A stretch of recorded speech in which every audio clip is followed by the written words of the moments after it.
shows the effects that drunk driving can have on the lives of others.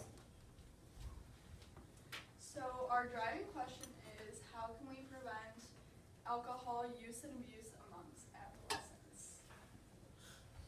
Some learning targets we chose to focus on were to raise awareness for alcohol-related problems and decrease underage drinking. Some vocabulary we have is alcoholism, which is the addiction to alcoholic drinks, and this can be mental illness or compulsive behavior for alcohol dependency. And then there's alcohol poisoning, which is a toxic amount of alcohol. There's binge drinking, which is excessive amount of alcohol, which is 5 or more drinks. There's the blood alcohol concentration, or else BAC, and that's a concentration of alcohol in your blood, and the legal driving limit in Minnesota is 0.08. Intoxication is the psychological state of being induced by alcohol, and then a hangover is like the after effects the next day, which can be a headache or other effects. So according to the Center for Disease Control, there are approximately 4,300 underage drinking deaths per year. And also according to the CDC, 11% of alcohol consumed in the US is by people between the ages of 12 and 20. And then each year there are approximately 189,000 emergency room visits due to incidents related to underage drinking. And then according to greenfacts.org, more than 76 million people in the world are affected by alcohol use disorders. So some facts about alcohol. According to NCADD, it's the most commonly used and abused drug among adolescents. And also, a person who begins drinking as a young teen is more likely to develop an alcohol dependency than those who abstain. And then the picture, it's by bnccc.org, and 90% of addictions have roots in the teen years. Another fact is that it is the third leading lifestyle-related cause of death in the nation. So our first concept is, why is the legal drinking age 21? And we'll be discussing this later when we talk about the interviews we had. But it's basically just because if it was any lower, it affects brain development. Even at 21, it can still have effects on the brain. And also, if you were to lower it to 18, which some people say we should, it would cut into high school years and it would lead to more underage drinking. Another one of our concepts were why do teenagers turn to alcohol? And what we came up with was they either need acceptance, they have a lack of confidence, peer pressure, curiosity, they have influence from outside sources like the media, or they want instant gratification, which is kind of a shortcut to happiness. And then another concept we have is how to say no, and that goes off of the peer pressure. Minnesota Teen Challenge talked about how it's hard to say no, but just stay away from situations where there's alcohol if you know it's going to be hard to say no. And then we also have the concept is how to prevent the dangers of drunk driving, and it's a major issue in our society today, and we have to do a lot more to prevent it, and we'll talk later about some apps and other prevention techniques. So our first current event happened in January of this past year, and it was a drunk driving accident that resulted in the death of a mom and injured her 3 kids. The driver is on the left. Another current event is a star athlete in Minnesota. He was quarterback.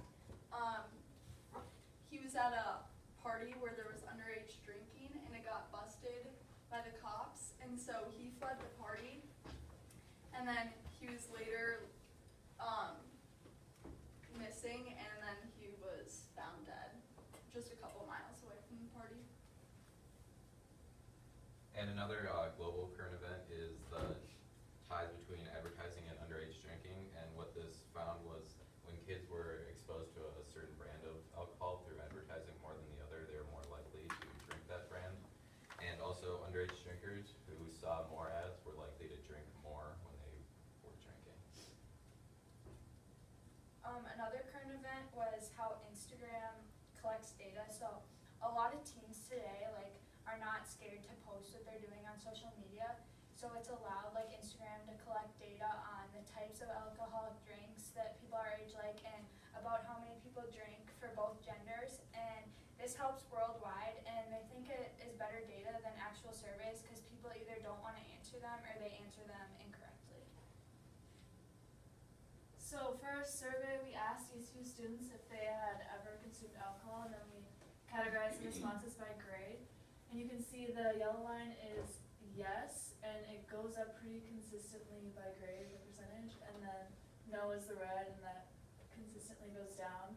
So basically it's saying like as you go through high school, more students start to drink.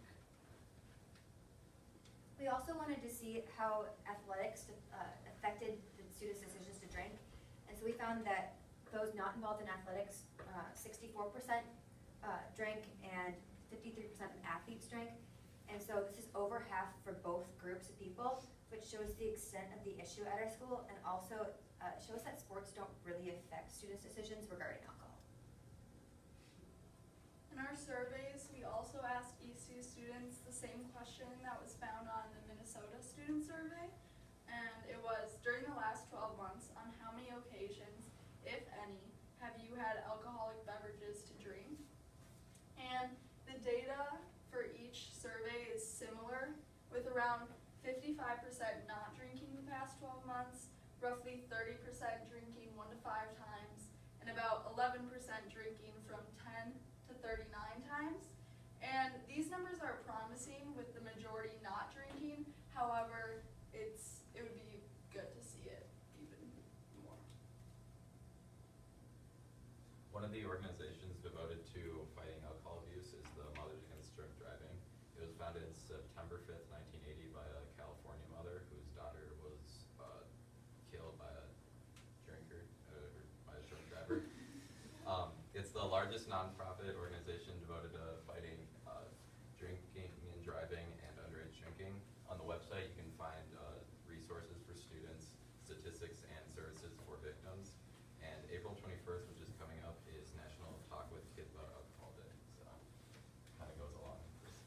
Another organization is the National Council on Alcoholism and Drug Dependency, and their mission is to save lives related to alcoholic and drug deaths and help families where they have alcohol or drug problems. And so they focus on drug addictions, alcoholism, helping families, and they have a lot of information on their website, and they have a 24-hour helpline. Another organization we researched is the Students Against Destructive Decisions. And the goal of this organization is to empower young people to successfully confront the risks that challenge them in their daily lives, which can include things like underage drinking or drug use. And they really believe in peer-to-peer education, so they have a lot of teens who work in their program and then go out into the community and educate their peers and classmates and help them make better decisions. Another organization is Minnesota Adult and Teen Challenge, which we know because they visited our classroom a couple weeks ago. And they focus on helping those who struggle with alcohol and drug addictions and helping them recover and be back into their best self. And they also want to spread awareness, particularly by going to classrooms like they did to ours. So how many of you had DARE in your elementary schools? Raise a hand. Okay, well, how many of you remember valuable information you learned?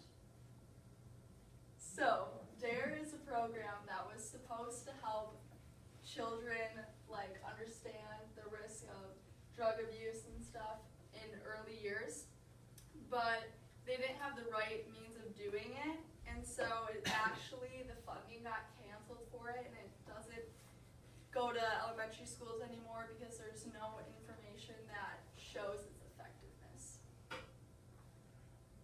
Even though these organizations can help you, some individual action steps you can take are to lead by example. You don't drink. You can stay away from parties that have alcohol, and you can hold yourself and others accountable who are drinking. And then some other individual action steps, these apps that you can download on your phone. There's Lyft and Uber, which are, if you decide to drink, they're safe ways to get around that aren't very expensive. And then there's the Drug Guide, which identifies different drugs and alcohols and lets you know about them and how harmful they are. And then this is the Spiritual Toolbox, which is prayers, and it tracks to sobriety. And then follow our Twitter. Our first interview was with Mr. Percival, the assistant principal and athletic director here at Eastview. And one of the main things he talked about was the importance of having stricter consequences for people who break the rules of underage drinking. And he also stressed the importance of teens or students stepping up and helping each other make better decisions, because it can't always come from the adults. And then he also talked about the positive effects of the DP class here, because having an older role model to look up to is really beneficial for the kids. And then it's also